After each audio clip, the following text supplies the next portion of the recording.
The Sweet Sound of Success show is brought to you by the Mentor Studio. The Mentor Studio is an exclusive mentoring and training program for social influencers, business owners, entrepreneurs, coaches, and startups, bringing personal development to the underserved around the world. And brought to you by Success Strategists. Simple strategies that work to develop your business with flow and ease using proven strategies and the right tactics. This is the Sweet Sound of Success with Sue Wilhite, Success Attraction Expert. J. Robert Parker is a union certified master hypnotist with the Hypnotherapists Union Local number 472, and the owner of Twin Ravens Hypnotherapy and Research, LLC. Mr. Parker's mission statement is simple: to be the light for those of us who cannot see, to be the guide for those of us who have lost the way, and the peace for those of us who have forgotten. He is available for classes, lectures, interviews, and both group and private sessions. Welcome, Robert. Hey, thank you very much for having me on. It's a pleasure. That was a wonderful introduction. Thank you very much. Well, you're very welcome. I'm thrilled. I love it when another hypnotherapist comes on the show because we get to talk a little bit shop and Absolutely. go into this. Well, you can't call it a black hole, really. I mean, Rabbit hole. yeah, it is a hole for sure. You get in and then you just Yep. find it keeps opening up and Yep. horizons and strange things. Yeah, that's my favorite part of the job is it's always something new and fresh and interesting and fascinating. Right. And speaking of fascinating, so for those of you who have not watched or listened to the show before, this is structured around Joseph Campbell's cycle of the hero's journey. Now, the original cycle, as he's put it together, was 16 pieces of the cycle, 16 places on the circle, or a spiral, actually. And we're not going to do all 16. That's just going to take too long. And what I've done is I have extracted out 5 of the points on the cycle that I think are relevant and interesting in the entrepreneurial journey. And so those 5 pieces are the ordinary beginning, which nobody is ordinary, the call to action, what tripped you into the rabbit hole, the big hairy monsters, which might have been what tripped you into the rabbit hole and might be what you encountered along the way, and both also work. Then there are the allies, the guides, the wizards, the mentors, the folks that help you along the path and guide you through this interesting entrepreneurial journey. And then what Joseph Campbell calls the journey home, which is those folks who look at you with their head on one side and go, what is it that you're doing again? And why don't you have a real job? And how do you spell that? So for today's journey, Robert, what is your ordinary beginning? Well, honestly pretty ordinary. And it's funny because this whole journey, this cycle is something I think about a lot, and it's something kind of that led me to where I am. So it's appropriate that I kind of relate that story. But I'm a suburban kid. I'm a single child of a single mother, and I was a latchkey kid growing up. For those of you listening, that's an outdated term now. That means that you were the child of a single parent, and after you got off school, they were still at work. So you had the key to the house, and you kind of hung out, fended for yourself for a couple hours before mom got home. That was me. And I had a pretty regular suburban life. Not really much in the way of anything extraordinary, honestly. It's the epitome of normal.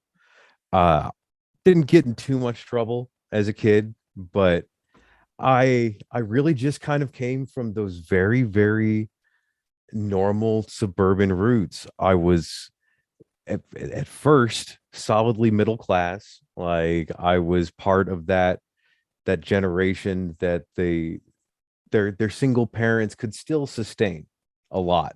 Mhm. And my mother had a good job. We weren't rich or anything, but we were taken care of. So I did all the normal just American kid things. I listened to rock music, went to concerts, and that's about it. Didn't really know where I was going because of it. So it led me to some interesting places in my youth. Yeah. So, what was your call to action to break you out of this ordinariness that you got into? That's really a fast forward because my call to action didn't really happen until much later in life. Mhm. And if I'm being honest with myself and with you and with everyone, I wasn't the hero at first. Mhm. I was quite the opposite. And I spent most of my life as a very, very negative person. Mhm. Um, which I kind of know now why I only saw the negative and what kind of went on. But when we're talking about like the ages of like 16 to late 20s, I was angry and I didn't know even what I was angry at. And I didn't like myself. And I didn't know that I didn't like myself because I was incredibly arrogant. And I thought arrogance and self esteem were the same thing. Right. Uh, so, um, what ultimately was my call to action is God, I could pin that on a bunch of things. But when we talk about what truly set me forward, not what stopped me in my path, what stopped me from being the bad guy, but what set me forward on what I'm doing now.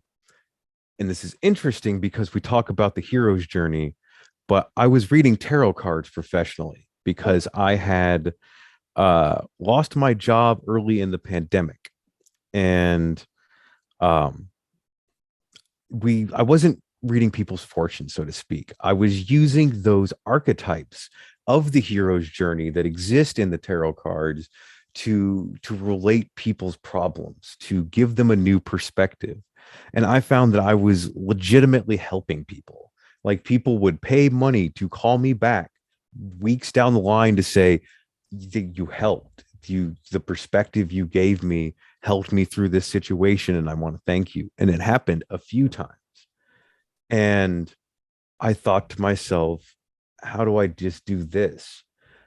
Because again, I cannot emphasize enough that I've been the guy most of my life that was angry, that was negative, that put himself and others down. I was Mhm. in the tattoo industry for many years. And that's not to say that the tattoo industry is bad, but I was bad in the tattoo industry. And I know why that is now and all of that because of what I've learned, but it is what it is. But I started to discover that I I was able to actually help people and that I had this gift and I wanted to be able to use that. So I stumbled upon a college that was for hypnotherapy. Uh, and they are accredited by the Department of Education and they have a lengthy and very robust curriculum. It was ended up being a 720-hour post grad program. Mhm. And I absolutely fell in love like almost out of the gate because I was fascinated. And because I didn't even know if hypnosis was real before I signed up. My only previous knowledge was a book from 1907 on the subject, which is Wow. exactly as wacky as you want it to be.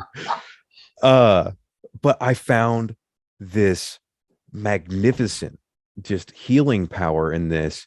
And more than that, it changed me. My my outlook. I I almost retained the same passion and aggression that I had before. But instead of being for the negative, I see that I have and everyone has this amazing ability to use their mind to succeed. So instead of seeing everyone and being discontent with it and being angry with it, I see a need from my fellow man, my humans, my community, my world to help.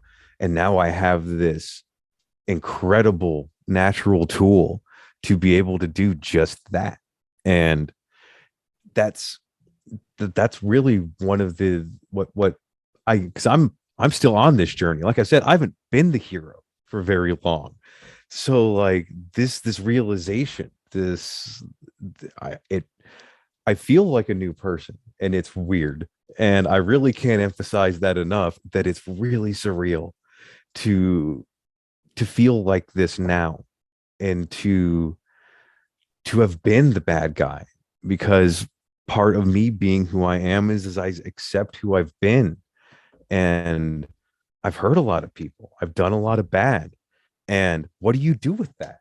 Like, and I've talked to other people, peers and clients who have not great backgrounds, and we've had this discussion though. What do you do when you have things you could regret, when you have things you could carry with you? And the only possible answer is use that to do good. Use that experience, use that background, that life, everything you've gained and lost, and all of that experience to do good. My mentor, a man named Joe Burns, said something very profound to me one time, which was, you turn your mess into your message. Yes. Like, and it's that really resonated with me, because it said to me what I do with all of this. Because I look back at who I was, and it doesn't even feel like the same person. The it's so hard to describe. And anyone that's truly changed themselves knows what that feeling is. And there is a moment where it's, what do you do with that? Because you can't just forget it, you can't just turn your back on it. Then it just goes into your shadow self, and that monster grows. Right. So That's a big hairy monster indeed. oh, that is a big hairy monster. But it's that's and for anyone listening that doesn't know, the concept of the shadow self is everything that you're ashamed of, everything that you don't like about yourself, or you've ever rejected about yourself. It's still there. And it's it's a thing that we often ignore, to our detriment, to my own detriment. And i I spent so long being so angry, to be at peace now, and to be able to use that peace to help other people. And that's not to say I don't still have my angry moments. That's not to say I don't still get sad sometimes, but I know why that is. And I know what I can do to pull myself out of it, to pull others out of it. And I I had a moment recently with my clients, or one of my clients, and I told them I'm going to tell someone about this on a show, so they already know. And I I'm very much on encouraging the people that work with me to make a small positive impact, do something small all the time, just to be kind, to build that positive energy in yourself. And one of my clients came back and talked about how they gave one of their coworkers that same speech, and their coworker came back about how good it's been making them feel. And I realized that exactly, it's created that impact. It's done exactly what I wanted it to do.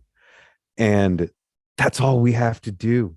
And that's what I tell people. And if anyone listening to me right now takes anything from what I'm saying, like, listen to this now. Uh all you have to do to make a positive impact in the world is pick one person every day, one random person, be it online, in person, wherever it is. Do something nice, say something nice, compliment them. Yes. One small thing, every day. Little. It's so. That's it. That is literally it. Because you think about the times that people have been kind to you, and you carry that through your day. And then you think about the times people have been negative to you, and oftentimes you carry that throughout your day. And So rather carry. exactly, exactly. That's exactly what I tell people. What would you rather carry with you? What would you rather pass on? And just that positivity in yourself, it changes things. It changes everything. Most of the reason that I was so hateful and negative is because I was hateful and negative. And there is a literal part of your brain called the reticular activating system that makes you see whatever you want it to see. Or where we're only going to see the garbage. Okay, that's all you're going to see. Right. And it's the reason why when we're depressed, we don't see the good in front of us. Right. It's that same system. Right. And that's followed me for decades until I realized that that's not the way things had to be. Right. So who were some of your other mentors? And actually, I'm sorry, I'm going to interrupt myself here and just say to my audience, you know, when we're talking about all of this and you say to yourself, oh, I don't have a shadow self, you know, I'm a positive ray of sunshine all the time and life is good. You've got a shadow self, trust me. You've got the darkest shadow. Remember the saying, the brightest light casts the darkest shadow. Yeah, there's a whole chapter in Jung about that. Mm-hmm. So speaking of rays of light, though, who were some of your mentors and allies? You mentioned one of them. Yes, Joe Burns. That was my mentor that I have found at the school. I found a lot of peers. I'll even call them out by name because they're other hypnotherapists, and so we'll call it free advertising. But a woman named Carla Burnt, Jordan Atarian. There's a funny little girl named Molly Lou Hollows that we've just kind of, we went to school together. We went on this journey together, and this is the first time, and this is going to sound weird to say, this is the first time I felt respectable and respected. This is the first time I felt like in my life, my words carried weight and value, and people could see that and responded to me respectfully from a place of admiration. And man, that was new to me. Like it was a lot to deal with at first. Like the first time I had like a peer like really like be like, man, I really respect what you do. You're so good at this. I wish I could be like you. I the guy I was for so many years just did not understand that. Right. And it's like many people my age, I struggled a lot with imposter syndrome. And that was kind of the death of it for me. And ever since then, ever since I acknowledged that I do have value, my words do have value, my knowledge has value, and I have a talent, I have a gift for what I do, then things change. And I often say this to people I speak to, because I work with a group of moms that their sons have fell by the wayside. They're all either in jail or facing jail time or whatever have you. And I didn't even mean to do this. I just decided to talk to them because I'd kind of been down that path and I understand and I needed to help. And one of them asked me, "Can you talk to my son? He's out. I don't even know what his situation is. I don't even, but like, he's not doing good and he's out. Could you call him?" And I did. And I realized as I talked to this young man that this experiences, these horrible, just dark experiences that made me who I am, I can now use this to help people, to prevent people from going down the same path I could. And I think about that kid a lot. I I still speak to his mom. She's still a client, and he's still doing okay. And I'm Great. just at this point, what do you do? Do you regret everything you've done and mourn your past? Or do you use that to be able to help people, to teach people better, to and for this young man's case, I was like, look, kid, I've been there. I've been exactly where you are. I was older than you were and had much more time to mess up. I I gave up hope for a time. I was in the same position you were. And I was able to tell this kid honestly that I am happier now than I've ever been. I am more self-realized. I have found my calling at a time in life that a few years ago thought I had nothing. And by all means, with who I've been in the past, I should have just spiraled out of control with that one. But I didn't this time. I didn't let myself, because I finally learned that arrogance and self-worth are not the same thing, nowhere close. And I learned what self-worth meant, and I learned what self-esteem meant. And I'm almost 40. I turn 39 next month, and I realized that it's not too late. Like, we speak about the hero's journey and things like that, and there's never it's never too late to start that. Even Yep. if you've been the bad guy, even if you've not cared, that's you can absolutely turn at any point and be better.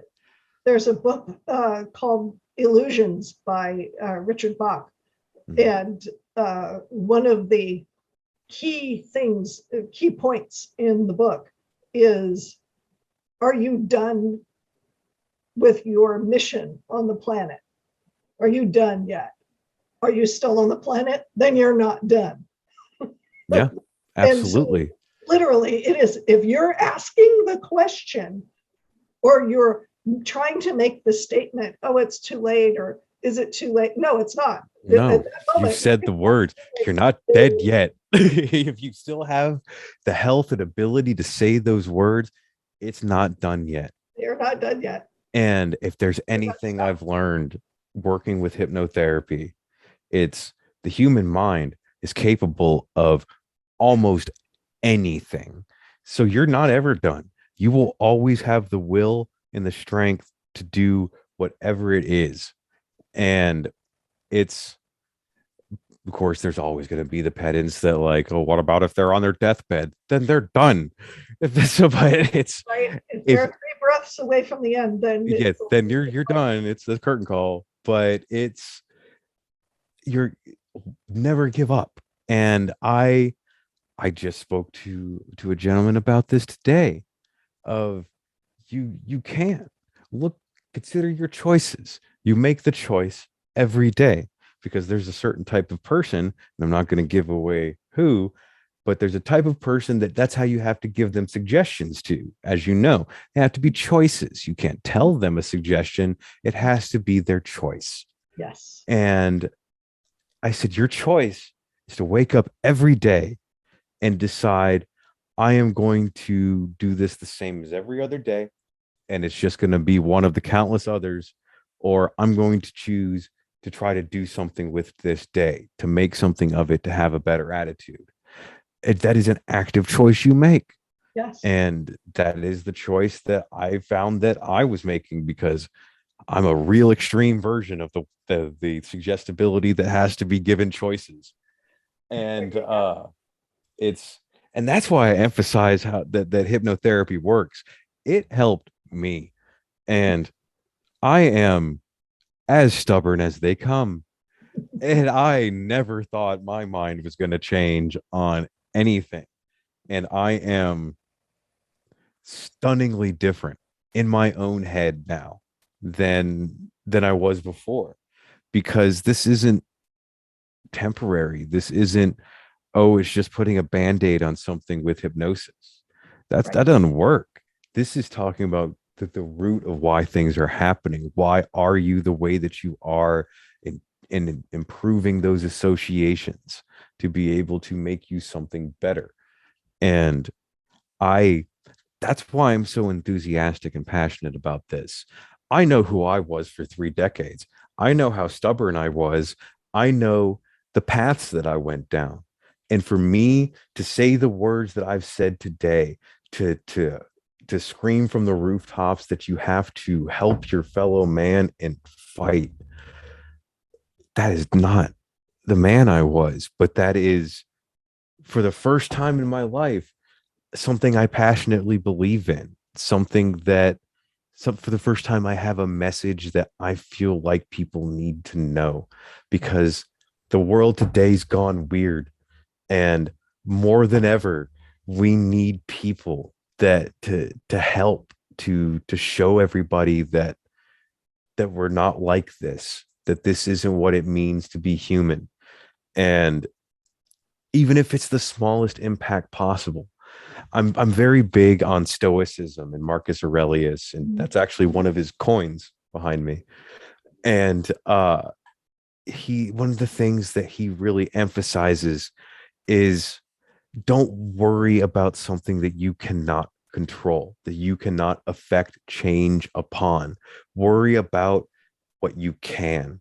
And if that's your house, if that's your community, your city, where whatever you can create positive change for, do it.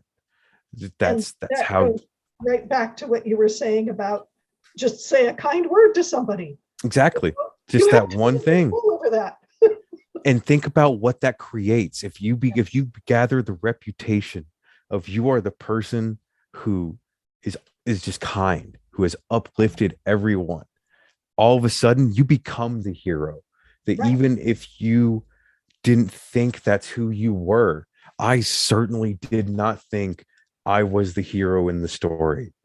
And it's turns out I wasn't true. It wasn't true. And it's something that still absolutely fascinates me every day that I get up, that I feel the way I do, Yeah. that I for the first time can look in the mirror and be happy with who I see.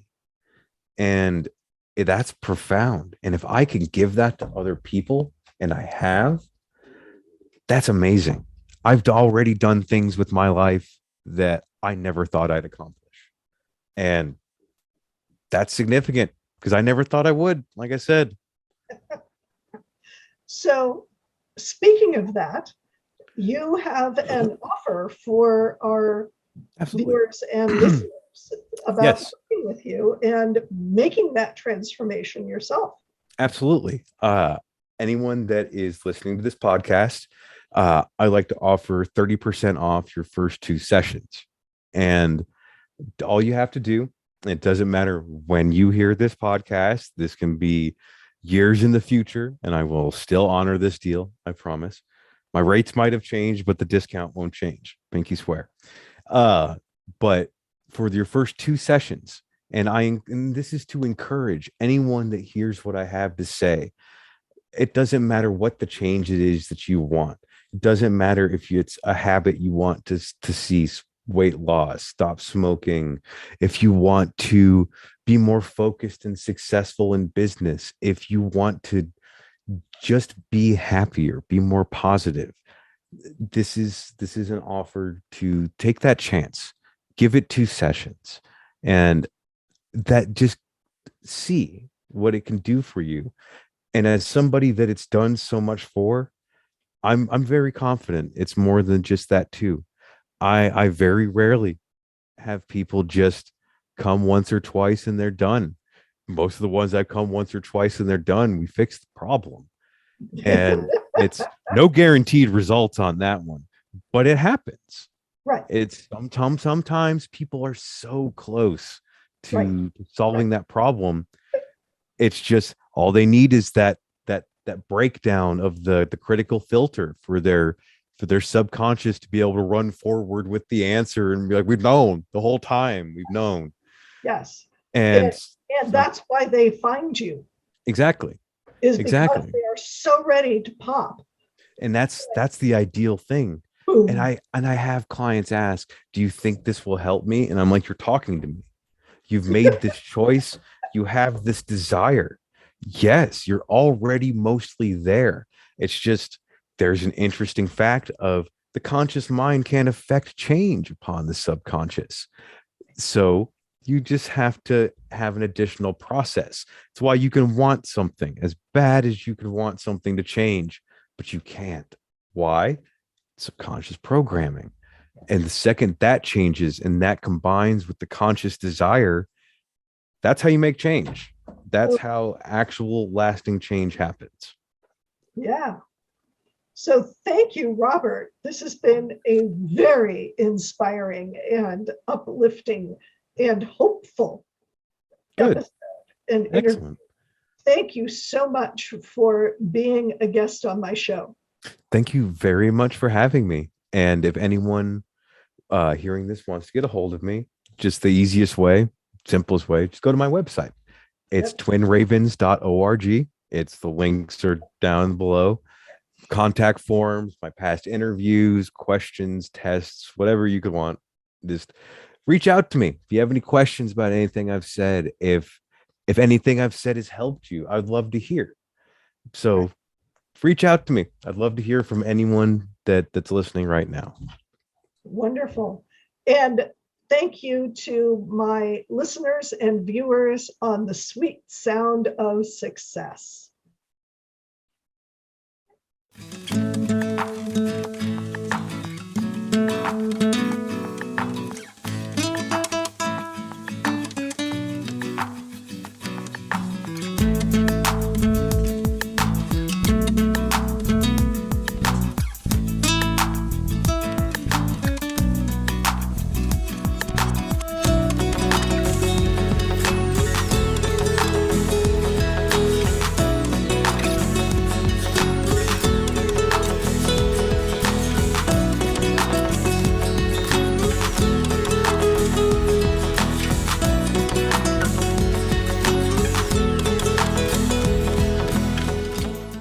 What are your dreams for your business?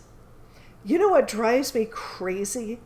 Really smart business owners denying their talents because they've been taught it has to be hard, because they've been taught that they don't deserve their gifts, that they're not worth anything. They've been taught that their gender means they can't express their genius. I'm Sue Wilhite, and I want you to have access to your genius. I want you to go out and rock the world with your genius. So I created the Call to Action coaching program. It's all about getting to the heart of you and what you've got to share with the world to make a profitable business that thrives and allows you to make a difference in the world. Click the link to sign up for the Call to Action coaching program today. Don't let your genius go unnoticed.